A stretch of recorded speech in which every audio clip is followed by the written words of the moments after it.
Buenas tardes.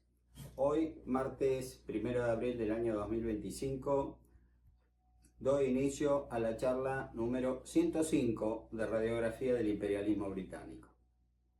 Antes de proceder, el recuerdo, por supuesto, al glorioso 2 de abril, que mañana celebraremos, 43 años de la gesta de Malvinas, de una gesta inconclusa. Pero yo tengo fe que fue la semilla que va a dar su fruto. Y el fruto va a ser la recuperación de nuestras Islas Malvinas, Georgias y Sangui del Sur. Para eso son estas charlas. Para eso los 7 tomos de radiografía del imperialismo británico, que yo ya estoy escribiendo el 7º, donde demuestro acabadamente los derechos argentinos y los 0 derechos de los imperialistas usurpadores británicos. Así que mañana, con una escarapela bien puesta sobre el corazón, recordemos a nuestros héroes, a nuestros caídos, a nuestros heridos, a los que retornaron en esa gloriosa gesta. Tenemos que cada día batir más fuerte el parche, para que cada vez se escuche más, porque no hay peor lucha que la que se abandona. Si nos resignamos, no, nunca nos las van a devolver, no nos las van a devolver. Hay que quitárselas, como hizo la República de Mauricio con el archipiélago de Chagos. Recuerdo el tema, aunque ya me voy a, por supuesto, referir al mismo cuando llegue el momento cronológico. Hay que plantarse, como se plantaron los chinos, para que los que le devolvieran Hong Kong, que no tenían por qué devolvérselo, porque se lo habían cedido con una pistola en la cabeza a perpetuidad, y sin embargo se los devolvieron. Hay que saber bien, jugar muy bien el juego, No tenemos que tener embajadores o cancilleres improvisados, como lamentablemente hemos tenido. Tenemos que tener gente que sepa y que acá le palpite siempre la patria. Bueno, después de esta arenga, llamémosla así, me voy a referir, vamos a continuar con el tema de cómo va a llegar el brigadier Juan Manuel de Rosas a su segundo gobierno en la provincia de Buenos Aires. Dijimos que Rosas, en la campaña del desierto de 1833-34, en la que él mismo reconoció en su testamento, recuerden la cifra, exagerada seguramente, matamos más de 20.000 indios, pero él estaba orgulloso de haberlo hecho, así redactó de puño y letra su testamento en Gran Bretaña, muchos años más tarde. La aureola de héroe que tiene Juan Manuel de Rosas es impresionante. Es el héroe del desierto, el hombre más popular de Buenos Aires, y por supuesto cuando no llegaron más noticias de las pampas circunvecinas de que había habido un malón, porque los escarmentó muy duramente, hasta la gente que no le había tenido simpatía, y bueno, dijo, y quizás Rosas es un tipo necesario. Yo hablé que dentro del Partido Federal estaban los moderados, que eran los lomos negros, los que respaldaban al gobernador Juan Ramón Balcarce, y los cismáticos, separatistas, decembristas, que evidentemente querían un cambio, querían que la cosa fuera un poco más, no tibios, ¿no? Más fuerte. Federales que querían a Juan Manuel de Rosas de vuelta en el poder. Colaboró muchísimo para que este objetivo se lograra su esposa, Encarnación Ezcurra de Rosas. Fue una mujer que amó ciegamente a su esposo, y verdaderamente mientras él estuvo en el desierto, esos 12 meses, ella por mil y un métodos y a lo último por un diario que ella regenteaba, el Restaurador de las Leyes, verdaderamente lo puso a Rosas en la primera posición, digamos. Era la persona fulgurante. Pero Rosas, así todo, no quería el gobierno. Rosas consideraba que él tenía que tener las facultades extraordinarias para gobernar. Entonces, como se le habían quitado y él no quiso reasumir en su momento sin esas facultades, se fue a hacer lo que en definitiva él deseaba hace muchos años, se había preparado durante muchísimos años, la campaña contra los bárbaros, así acuérdense que él los denominaba. No digo porque si alguno me escucha referirme a esto, decir, por favor, ¿cómo se refiere así a los indígenas? No, yo repito lo que se decía en esa época. Trato de ser lo más objetivo y fidedigno que se pueda. La calificación fue expedición contra los bárbaros, la división de la izquierda, al mando del brigadier Juan Manuel de Rosas, ¿sí? Donde él, vuelvo a repetir, en su testamento dijo, matamos más de 20.000 indios. Cifra exagerada, largamente, pero que se mataron indios enemigos, entiéndame, porque a los indios pacíficos no les pasaba nada, al contrario, se les daba ganado, tierra, todo, ningún problema, pero con los otros no había medias tintas, ¿sí?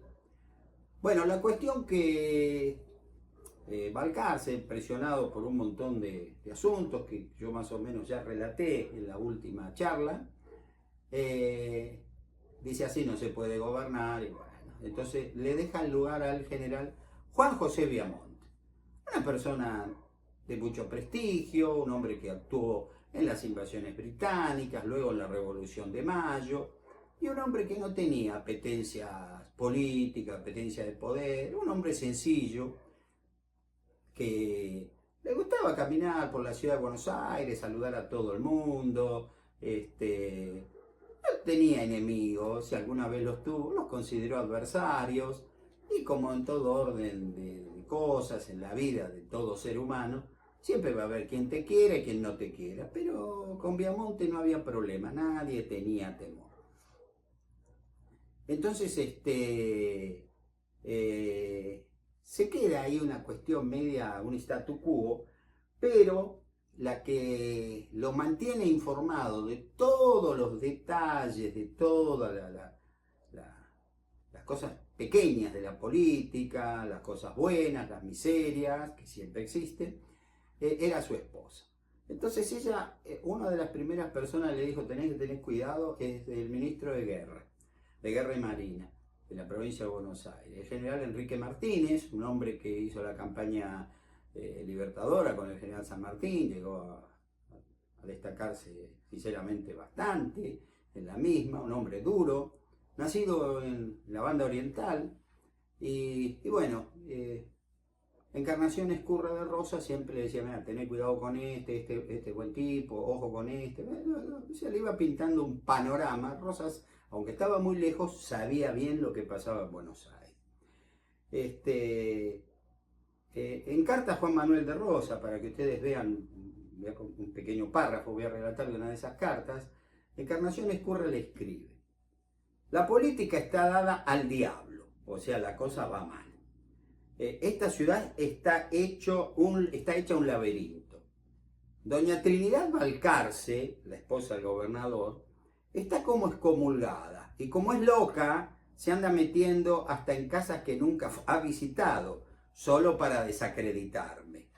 Al menos que dicen que sois un ladrón y yo una prostituta como todas mis hermanas. Como verán, la lucha política, las miserias de la política, ya en ese entonces y antes también, eran cuestiones que no se andaban con medias tintas, ¿no? La situación fue llegando a un punto sin retorno. Yo acá me estoy retrotrayendo un poco, ¿no?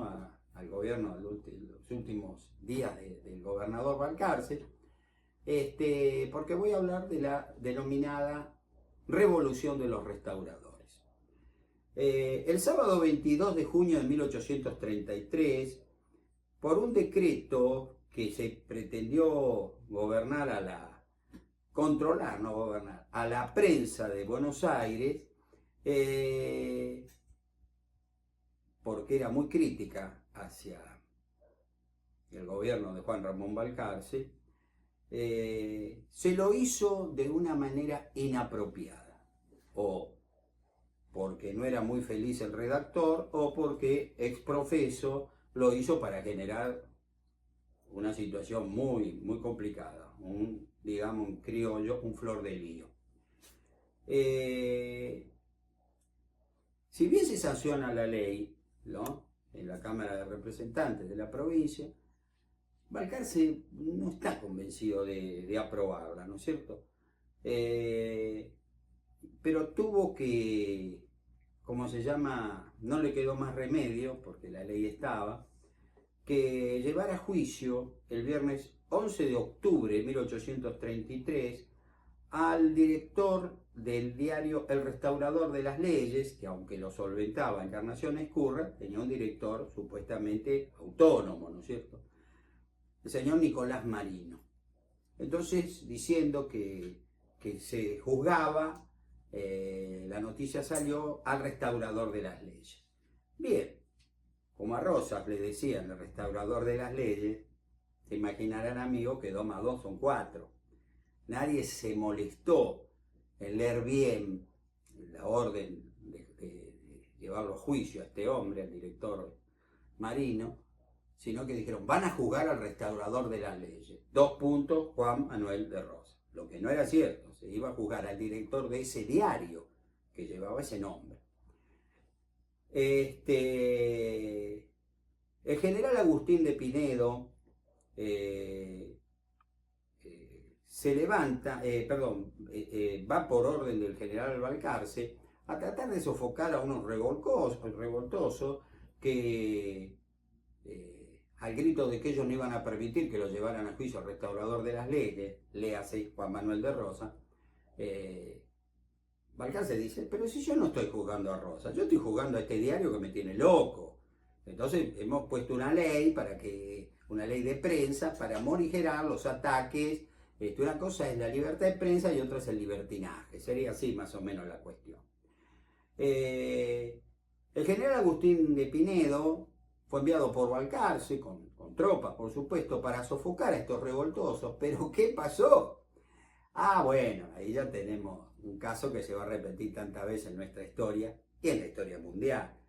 De Pinedo llega para enfrentar a esos revoltosos rosistas y al llegar se pone del lado de ellos. O sea, maravilloso, imagínense Balcarce cuando se entera, en fin, la sorpresa que se lleva, ¿no es cierto?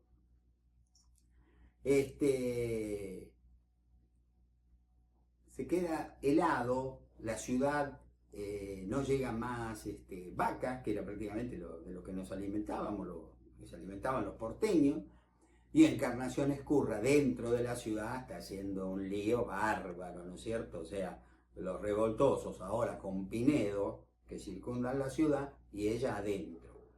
Entonces, Balcarce le informa a los representantes el 16 de octubre que una partida de anarquistas tiene sitiada la ciudad y que dentro de la misma hay varios de ellos, ¿no es cierto? O sea, sin decir la que los dirige es Encarnación Escurra de Rosas. Balcarce se cuidó mucho de llegar a rozar el nombre de la mujer de Juan Manuel de Rosas. En la casa de Encarnación Escurra la casa se va a transformar en una especie de cuartel general de los revolucionarios, ¿no es cierto? Y se va a atacar tanto a Balcarce, considerándolo un timorato, pero más que nada al general Enrique Martínez, que saben que no es ningún timorato, es un hombre de armas llevadas. Pero empiezan a salir panfletos impresos, vaya a saber en qué imprenta, eso yo no lo sé, intimidatorios hacia Enrique Martínez. Y fíjense cómo decían: Prepárate, Enrique, se acerca tu fin. ¿Sabes qué se quiere? Tocarte el violín. Es decir, el violín era la refalosa, el degüello. Te iban a tocar el violín. Directamente te íbamos a matar. Las casas de muchos federales moderados, como la del coronel Tomás Iriarte, un héroe de la guerra de la independencia y de la guerra del Brasil, un gran artillero, fueron baleadas, ingresando los disparos en su alcoba muy cerca de la de su cabeza y la de su esposa. Estaba durmiendo, le tiraron ahí por la ventana y bueno, no lo mataron de milagro. La grave situación se extendió hasta el fin de mes, cuando el gobernador Juan Ramón Balcarce, dando por perdido todo antes de renunciar, ascendió a 200 militares, que sabía que no gozaban de la simpatía de Juan Manuel de Rosas, y repartió dinero entre sus amigos,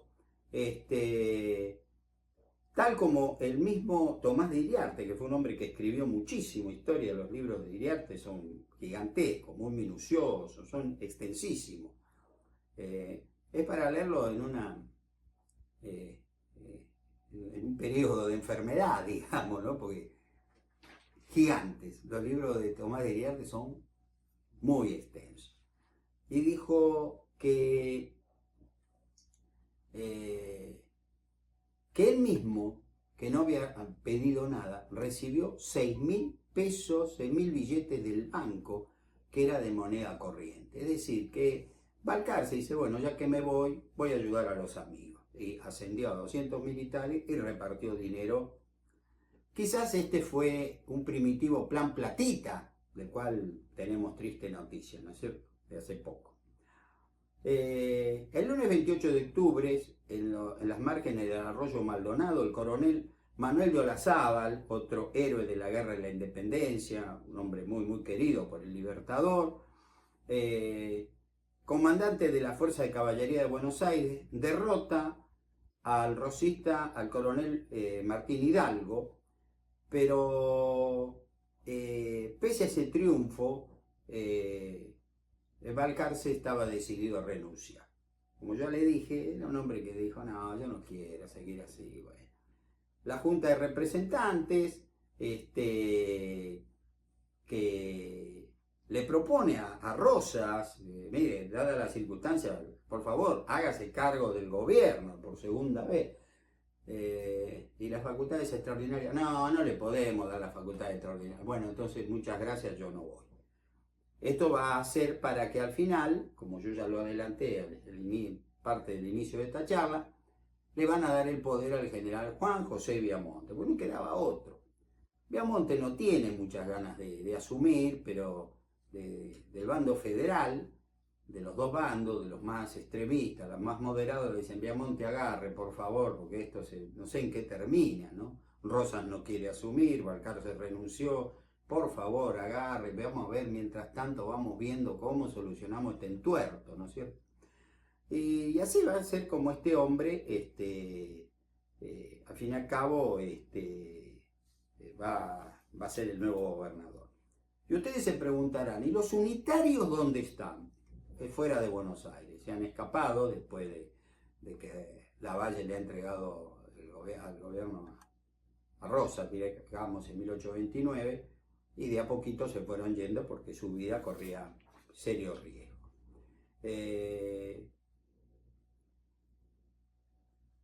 Se le va dando, pese a que sube Viamonte, se le va marcando, como digamos hoy, se le va marcando bien la cancha.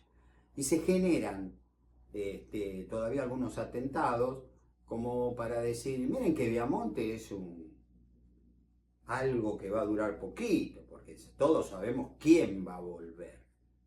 Rosas. Pero el problema era Rosas, que no quería volver si no le daban las facultades extraordinarias. Y yo así no vuelvo. Entonces estaban en un callejón sin salida. Bueno, hubo, ¿cómo se llama? Hubo algunos atentados en Buenos Aires y Y el peor de todo fue que se atentó contra la vida del sacerdote Pedro Pablo Vidal y sin querer, porque el hombre estaba pasando por ahí, fue herido de muerte Esteban Badián Moreno, ¿no? Que recibe un disparo, vuelvo a repetir, porque como dice el dicho, estaba en el lugar equivocado en el momento equivocado. Él era un transeúnte, bueno. El disparo que iba para un sacerdote opositor al bando rosista lo impacta, lo mata, sin querer.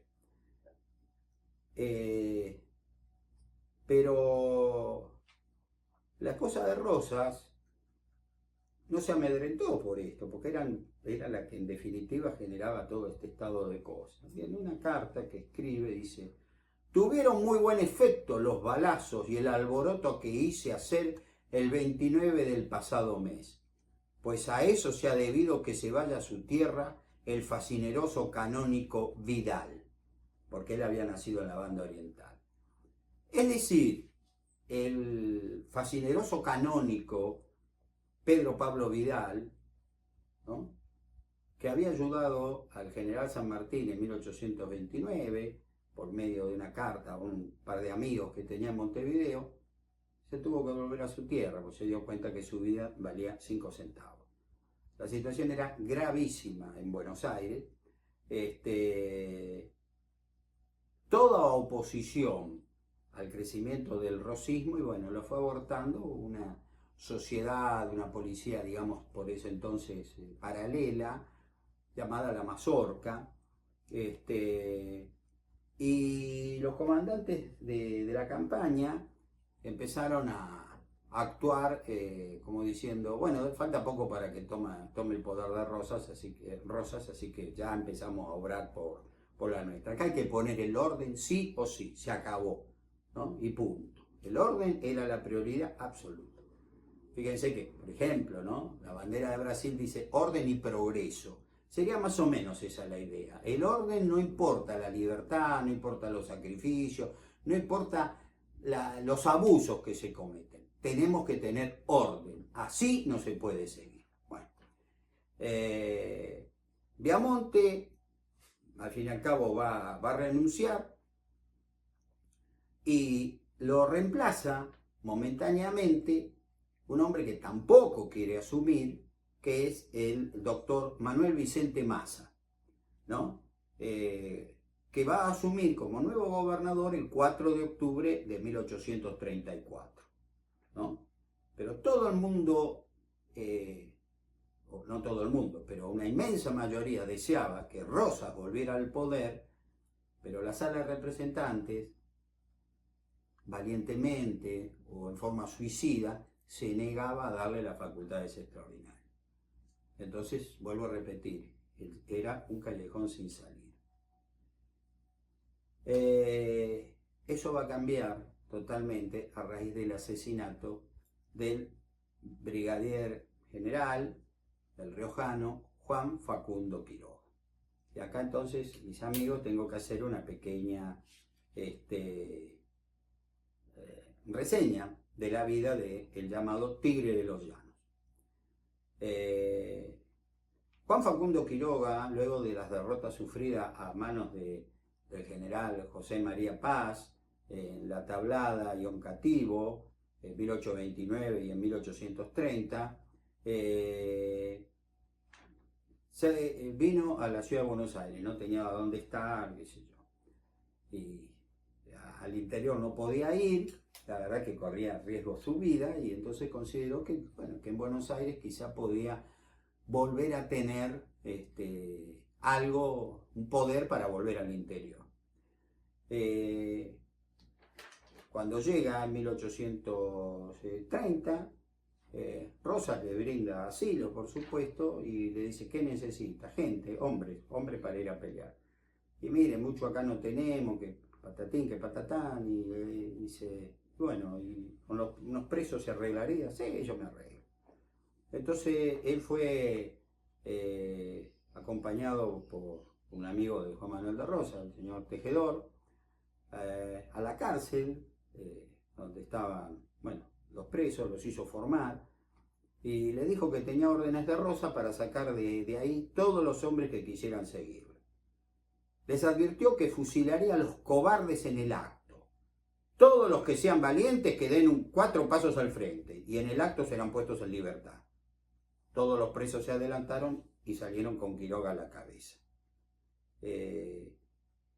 Esto ocurrió, esto no es broma.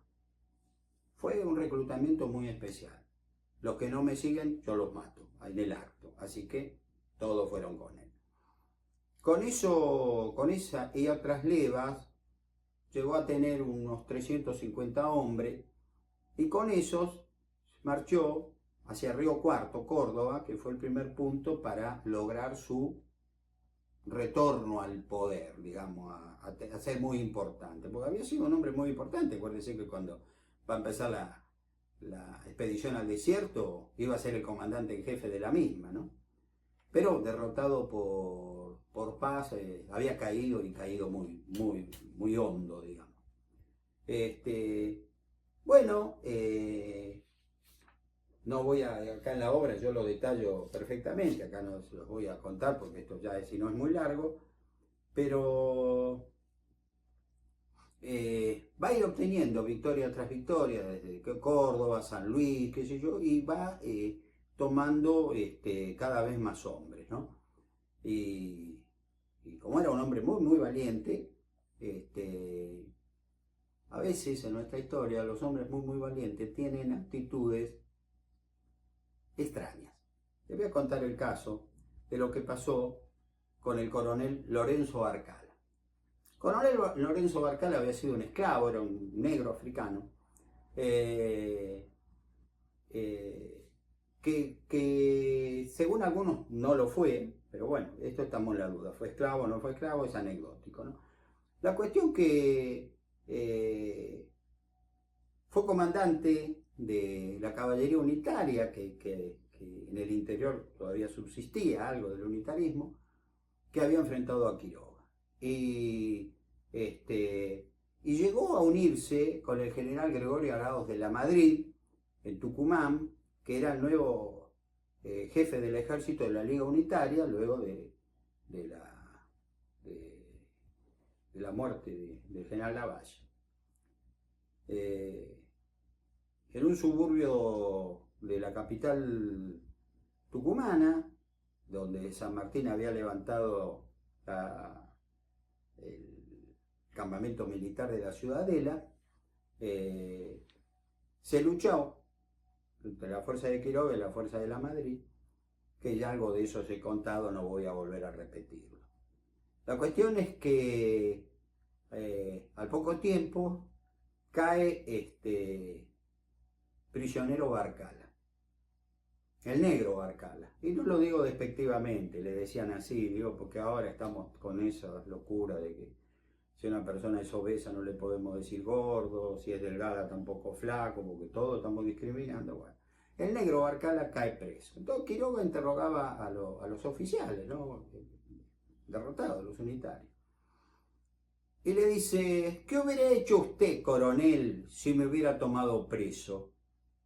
Y Barcala, sin dudarlo, le dijo, yo lo hubiera fusilado, general. Juan Facundo Quiroga lo miró, se sonrió, le dijo, usted queda indultado y me gustaría que usted fuera mi edecán militar. Y Barcala aceptó. Fíjense cómo los hombres cambiaban a veces de un bando al otro, ¿no? Actitud, ¿no? Quiroga tuvo varias de esas actitudes, ¿no es cierto? Y los jefes unitarios también las tuvieron. Se vivía así. No lo podemos juzgar, como a veces se pretende juzgar todo con nuestras vivencias del siglo XXI. Estamos hablando de cosas que pasaron hace casi 200 años. Se vivía de otra manera y se moría de otra manera. No era nada fácil esa época, les aseguro que no.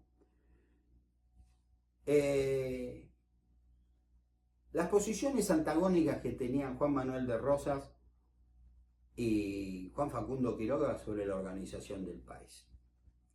Luego de estas victorias federales, que prácticamente todo el país fue federal, por la buena o por la mala, no le quedó más remedio, los unitarios, no solo los de Buenos Aires, los del interior habían desaparecido, los jefes que pudieron se escaparon al exterior o murieron, ¿no? Ya no había más unitarios.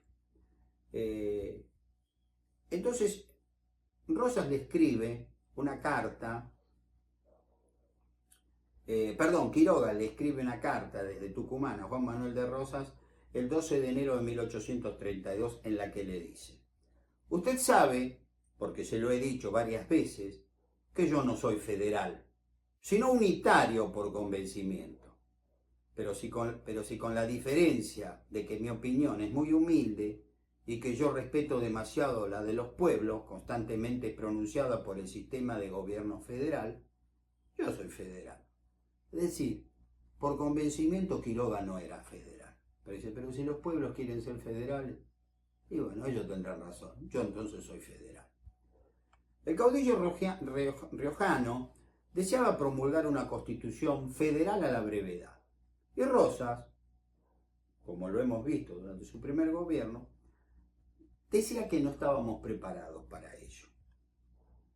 Así, en el estado de pobreza en que las agitaciones políticas han puesto a los pueblos, ¿quién ni con qué fondos podrá costearse la reunión y permanencia de un congreso, ni menos de la administración general? Fuera de que si en la actualidad apenas se encuentran hombres para el gobierno particular de cada provincia, ¿de dónde se sacarán los que hayan de dirigir toda la república? ¿Habremos de entregar la administración general a ignorantes aspirantes a unitarios y a toda clase de bichos? ¿Será posible vencer no solo con estas dificultades, sino con las que presenta la discordia, que se mantiene como acallada y dormida, mientras cada uno se ocupa de sí sola? Pero que si aparece el instante como una tormenta general que resuena por todas partes con rayos y centellas, desde que se llame al Congreso General. Es decir, hoy los unitarios están calladitos, nadie habla, pero si se les da la oportunidad, van a estallar como una tormenta. Es necesario que ciertos hombres se convenzan del error en que viven, porque si logran llevarlos a efecto, envolverán la República en la más espantosa catástrofe. Con esto, Juan Manuel de Rosas se opone terminantemente, en esta carta que él escribe el domingo 20 de diciembre de 1834 a Juan Facundo Quiroga, a organizar el país constitucionalmente bajo el sistema federal. 2 puntos. No están dadas las condiciones. En este momento tenemos que seguir como estamos. Y no hay otra. Es así. Mis queridos amigos, yo por razones temporales voy a dar por finalizada esta charla, expresándole que en la próxima va a ocurrir un hecho terrible en la historia argentina, que es el día de hoy que todavía el quid del misterio de ese asesinato, que es nada más ni nada menos que el asesinato de Juan Facundo Quiroga en Barranca Yaco, no se conoce. Y quién sabe, nunca se conozca. Como siempre, han sido ustedes muy amables y bueno, nos veremos el próximo jueves en la charla número 106 de Radiografía del Imperialismo Británico. Les adelanto, posiblemente muchos de ustedes lo sepan, que a raíz del asesinato del general Quiroga, prácticamente se le va a arrojar el poder a Rosas, y cuando se lo arrojan le dicen, y sí, tenés las facultades extraordinarias. Por favor, goberná con mano de hierro y sacarnos de este desastre. Porque lo único que falta es que hayan asesinado a un brigadier general como Quiroga. ¿Dónde estamos? Por favor, ¿dónde estamos?